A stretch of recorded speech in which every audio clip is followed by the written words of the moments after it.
মৰমৰ ছাত্ৰ ছাত্ৰীসকল তোমালোকক মোৰ চেনেলটোলৈ স্বাগতম জনাইছো। আজিৰ এই ভিডিঅ'টিত তোমালোকৰ চতুৰ্থ শ্ৰেণীৰ অংকুৰণ পাঠ্যপুথিৰ ২ নম্বৰ পাঠটো লৈ আহিছো। তোমালোকৰ ২ নম্বৰ পাঠটোৰ নাম হৈছে মানুহৰ মাজলৈ কাপোৰ কেনেকৈ আহিল। অৰুণাচলৰ মিচিমি জনজাতিৰ সাধু।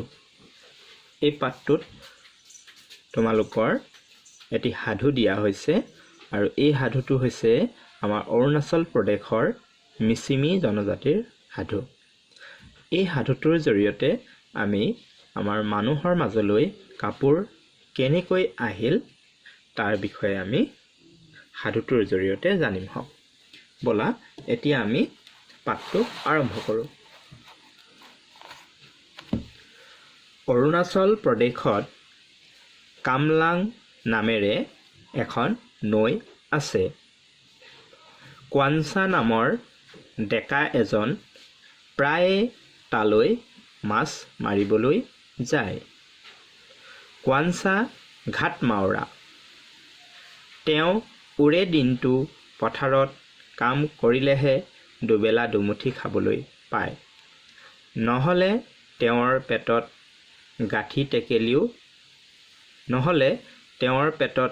গাঁঠি টেকেলিও কাটি। তেওঁৰ কিন্তু মাছ মৰাতহে হেঁপাহ। এদিন তেওঁ কামলাঙৰ পানীত এখন দলঙা পাতি থলে। গধূলি পৰত দলঙাখন দাঙি তেওঁ আনন্দত জঁপিয়াই উঠিল। দুটা অচিনাকি মাছ দলঙাত উঠিছে। তাৰে এটা সৰু, আনটো ডাঙৰ। ডাঙৰ মাছটো দেখি তেওঁৰ চকু থৰ হ'ল। ঘৰলৈ নি লাওৰ খোলা এটাত ডাঙৰ মাছটো জীয়াই থলে আৰু সৰু মাছটো খালে। পিছদিনাখন গধূলি কামৰ পৰা উভতি আহি কোৱানচাই তেওঁৰ ঘৰটো কাপোৰেৰে ভৰি থকা দেখিলে। এদম কাপোৰ, কোনে বাৰু আনি থলে কাপোৰৰ দমটো? বিস্ময়ত তেওঁৰ চকু কপালত উঠিল। নিতৌ ৰাতিপুৱা মাছটোক আহাৰ খুৱাই কোৱানচা কামলৈ যায়। ঘূৰি আহি প্ৰতিদিনে তেওঁ বাৰে বৰণীয়া কাপোৰেৰে ঘৰটো ভৰি থকা দেখা পায়হি। এদিন ৰহস্য ভেদ কৰিবলৈ তেওঁ কামলৈ নগৈ ঘৰটোৰ ওচৰতে লুকাই থাকিল। কোৱানচাই দেখিবলৈ পালে যে মাছটোৱে লাহেকৈ নিজৰ ৰূপ এৰি এজনী দীপ-লিপ ছোৱালী হ'ল। তাই তাঁতশাল মেলি খটখটাই কাপোৰ ববলৈ ধৰিলে। কোৱানচাই সাউৎকৰে গৈ তাইৰ হাতত থাপ মাৰি ধৰি সুধিলে, তই কোন? ক'ৰ পৰা আহিছ? কেনেকৈ কাপোৰ ববলৈ শিকিলি? ফুলবোৰৰ এই নমুনাবোৰ ক'ত পালি? থতমত খাই ছোৱালীজনীয়ে ক'লে, মই হামৰু ফৈদৰ জীয়াৰী হামৰু মাই, ঘৰ কামলাঙত। আদি মানৱী নিমকেই মোক শিপিনী হ'বলৈ কোৱাত মই কাপোৰ বোৱা আৰম্ভ কৰিলোঁ। ফুলৰ নমুনাবোৰ ক'ত পালোঁ শুনা। মই পানীৰ বুৰবুৰণি, পানীৰ ঢৌ, পাহাৰৰ গছ-গছনিৰ সৌন্দৰ্য দেখি মোহিত হৈ সেইবোৰৰ চানেকি কাপোৰত তুলিলোঁ। পানীত দেখা ৰঙা, নীলা আৰু বগা এই ৩ ৰঙৰ সাপ দেখি তাৰো ৰঙীন চানেকিৰে বুটা তুলিলোঁ। আকাশৰ মনোমোহা ৰং, ডাৱৰৰ লুকা-ভাকু আৰু মাছৰ বাকলিৰ চিকমিকনিৰ ছবিৰেও কাপোৰত বুটা বাচিলোঁ। হামৰু মাইৰ কথাবোৰ শুনি কোৱানচা মোহিত হ'ল। তেওঁ তাইক বিয়া কৰালে। কোৱানচাই হামৰু মাইৰ লগত যুগ্ম জীৱন আৰম্ভ কৰিলে। এদিন তেওঁলোকে কাপোৰবোৰ ৰ'দত শুকাবলৈ দিছিল। হঠাতে অহা ধুমুহা বতাহে কাপোৰবোৰ উৰুৱাই নি পৃথিৱীৰ চুকে কোণে সিঁচৰিত কৰি দিলে। যিবোৰ ঠাইত কাপোৰবোৰ পৰিল সেই ঠাইৰ মানুহবোৰে তেতিয়াৰে পৰা কাপোৰ বব জনা হ'ল। হামৰুমায়ে কথাটো গম পাই ক'লে, পৃথিৱীৰ উপকাৰ হ'ল। আদি মানৱী নিমকেৰ মনোবাঞ্ছনাও পূৰ্ণ হ'ল। এতিয়া বোলা আমি পাঠটো বুজিও। পাঠটোত আমি কি পাইছোঁ? আমি জানোৱে পাঠটো হৈছে মিচিমি জনজাতিৰ এটা সাধু অৰুণাচল প্ৰদেশৰ, হয়নে? অৰুণাচল প্ৰদেশত এখন কামলাং নামৰ নৈ আছে আৰু সেই নৈখনত কোৱানচা নামৰ এই যিজন ছবি দেখিছা, এই ডেকাজন, তেখেতৰ নামেই কোৱানচা। আৰু তেখেতে এই কামলাং নামৰ নদীখনত প্ৰায় মাছ মাৰিবলৈ যায়। আৰু কোৱানচা হৈছে ঘাটমাউৰা, তাৰমানে মা দেউতা নাই। আৰু কোৱানচাই কাম কৰিলেহে খাবলৈ পায়, নহ'লে খাবলৈও নাই।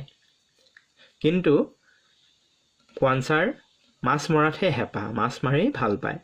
আৰু সেইবাবে এদিন কোৱানচাই কি কৰিলে, এই কামলাং নৈখনত এটা দলঙা পাতি থলে। আৰু সন্ধিয়া গৈ দেখে যে দলঙাত দুটা অচিনাকি মাছ উঠিছে, এটা সৰু মাছ আৰু এটা ডাঙৰ মাছ। ডাঙৰ মাছটো দেখি কোৱানচাৰ চকু থৰ লাগিল আৰু মাছ দুজনী ঘৰলৈ আনি সৰু মাছটো খালে আৰু ডাঙৰ মাছটো লাওৰ খোলা এটাত জীয়াই থলে। পিছদিনা গধূলি যেতিয়া কোৱানচা কামৰ পৰা উভতি আহি ঘৰত দেখে ঘৰখনত এদম কাপোৰ হৈ আছে। তাকে দেখি কোৱানচা আচৰিত হয় আৰু নিতৌ কোৱানচাই কি কৰে, মাছটোক ৰাতিপুৱা খুৱাই বোৱাই কামলৈ ওলাই যায় আৰু সদায় আহি দেখে যে ঘৰটো বাৰে বৰণীয়া মানে কাপোৰেৰে ভৰি থাকে। তো সদায় এই কাপোৰখিনি কোনেনো বয় তাকে চাবৰ বাবে এদিন কি কৰিলে, কোৱানচাই কামলৈ যাবলৈ বুলি ওলাই কামলৈ নগৈ ঘৰৰ কাষতে লুকাই থাকি ঘৰত চাই থাকিল। আৰু কোৱানচাই দেখে যে সেই যি ডাঙৰ মাছজনী লাওৰ খোলাটোত জীয়াই থৈছিল, সেই মাছজনী লাহেকৈ মাছৰ ৰূপটো এৰি এজনী ধুনীয়া ছোৱালী হৈ তাঁতশাল মেলি কাপোৰ ববলৈ ধৰে। মাছজনীয়ে এনেকৈ সেই মাছজনী লাওৰ খোলাত থকা মাছজনীয়ে ছোৱালীৰ ৰূপ লৈ এনেকৈ কাপোৰ বোৱা আৰম্ভ কৰে।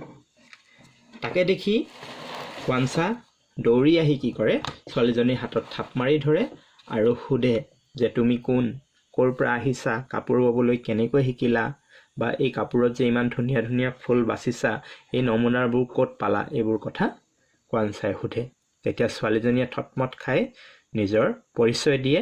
ছোৱালীজনীয়ে কয় যে মই হামৰূপ ফৈদৰ জীয়াৰী হামৰুমাই। ছোৱালীজনীৰ নাম হামৰুমাই আৰু ঘৰ হৈছে কামলাঙত। আৰু তাই আদি মানৱী নিমকে শিপিনী হ'বলৈ তাইক কোৱাত তাই কাপোৰ বোৱা আৰম্ভ কৰিছিলে। আৰু তাই যিবোৰ ফুলৰ নমুনা, সেই ফুলৰ নমুনাবোৰ ক'ৰ পৰা সংগ্ৰহ কৰিছিলে, পানীৰ বুৰবুৰণি বা পানীৰ ঢৌ বা পাহাৰৰ গছ গছনিৰ যিবোৰ সৌন্দৰ্য সেইবোৰ, বা পানীত থকা ৰঙা নীলা বগা ৰঙৰ যি সাপ তেনেকুৱাবোৰ দেখি, বা আকাশৰ মনোমোহা ৰং, ডাৱৰৰ লুকাভাকু বা মাছৰ বাকলিৰ চিকমিকনি, এইবোৰৰ পৰা হামৰুমাই কি কৰিছিলে, ফুল বাচিছিলে বা কাপোৰত বুটা বাচিছিলে। আৰু এই কথাবোৰ শুনি দেখি হামৰুমাৰ প্ৰতি মোহিত হৈ কোৱানচাই কি কৰে, হামৰুমাক বিয়া কৰায় আৰু একেলগে জীৱন অতিবাহিত কৰিবলৈ লয়।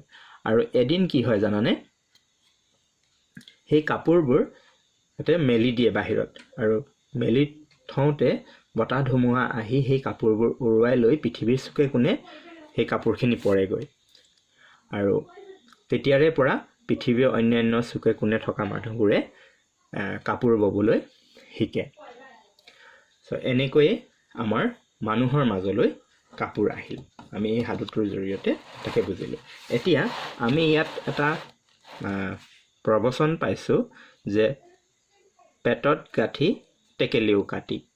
এতিয়া বলাচোন আমি এই সম্পৰ্কে বুজি লওঁ পেটত গাঁঠি টেকেলিও কাটি এইটো এটা প্ৰবচন হয় আৰু এই প্ৰবচনটোত বহু ভাৱ লুকাই আছে মানুহৰ পেটত খুটকণ এটিও নপৰিলে ভোকৰ জ্বালা অধিকতৰ হয় আৰু তেতিয়া ভোক নিবাৰণৰ বাবে পেটত গাঁঠি মাৰিবলগীয়া অৱস্থা হয় আনহাতে চাউল আদি নথকা টেকেলিও কাটি হৈ পৰি থাকে পেটত গাঁঠি টেকেলিও কাটি এই প্ৰবচনটোৰ দ্বাৰা কোৱাঞ্চা নামৰ ডেকা এজনৰ আৰ্থিক দুৰৱস্থাৰ কথাকেই প্ৰকাশ পাইছে আমাৰ ভাষাত থকা এনেকুৱা কিছুমান খণ্ডবাক্য ফকৰা যোজনা প্ৰবচন নীতিবচন আদিত একোটা গুৰাৰ্থ বা ভাৱ নিহিত হৈ থাকে এই ভাৱ বা অৰ্থক সহজ সৰলভাৱে বুজাই লিখাকে ভাৱ বহলাই লিখা বা ভাৱ সম্প্ৰসাৰণ বোলে তোমালোকৰ এই পৰীক্ষাত এইটো আহে বা ভাৱ বহলাই লিখা বা ভাৱ সম্প্ৰসাৰণ কৰা আহে ভাৱ বহলাই লিখা বা ভাৱ সম্প্ৰসাৰণ কৰা মানে কি এনেকুৱা যিবোৰ খণ্ডবাক্য বা ফকৰা যোজনা বা প্ৰবচন বা নীতিবচন তাৰ অন্তৰালত লুকাই থকা যি অৰ্থ বা গুৰাৰ্থ বা ভাৱ নিহিত হৈ থাকে সেই ভাৱটোক আমি সহজ সৰলভাৱে বুজাই লিখাকে ভাৱ বহলাই লিখা বা ভাৱ সম্প্ৰসাৰণ কৰা বুলি কোৱা হয় আশা কৰিছোঁ তোমালোকে নিশ্চয় বুজি পালা এতিয়া তোমালোকৰ আভিত্তিক ক্ৰিয়াত কিছুমান প্ৰশ্ন দিয়া আছে 6টা প্ৰশ্ন আছে বলা এই প্ৰশ্নখিনি আমি কৰি আজি ভিডিঅ'টি সামৰিম 1 নম্বৰ প্ৰশ্নত কৈছে কামলাং নৈখন কোন প্ৰদেশত আছে আমি কোন প্ৰদেশত পালো অৰুণাচল প্ৰদেশত ইয়াত অৰুণাচল প্ৰদেশত লিখিবা কামলাং নৈত মাছ মাৰিবলৈ যোৱা ডেকাজনৰ নাম কি কোৱাঞ্চা হয়নে কোৱাঞ্চা লিখিবা কোৱাঞ্চাই কামলাঙৰ পানীত কি পাতি থৈছিল দলঙা পাতি থৈছিল ইয়াত দলঙা লিখিবা ডাঙৰ মাছটো কোৱাঞ্চাই ক'ত জীয়াই থৈছিল ডাঙৰ মাছটো ক'ত জীয়াই থৈছিল